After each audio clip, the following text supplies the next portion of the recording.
Hello guys, we're here again for another tutorial video in this channel. So, ako nga pala si Karma and huwag na madaming paligoy-ligoy. Tara! Punta kayong loadout, then hanapin yung folding knife, then select blueprint, then delete nyo. After nyo delete, then mag-back na kayo. Punta kayo sa download na yan, pending deletion, then i-delete nyo.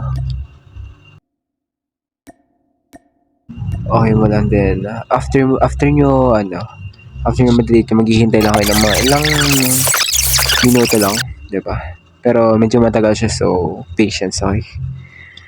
Then, hintay lang kayo hanggang magbukas yung code niya.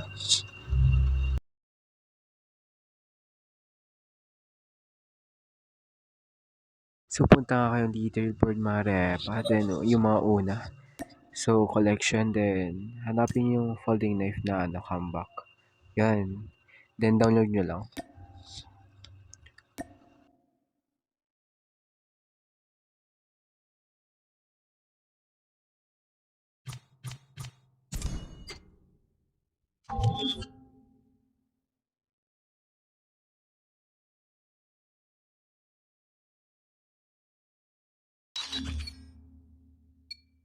As you can see, yung kulay pink na ang pangat-pangat kaya naging kulay orange.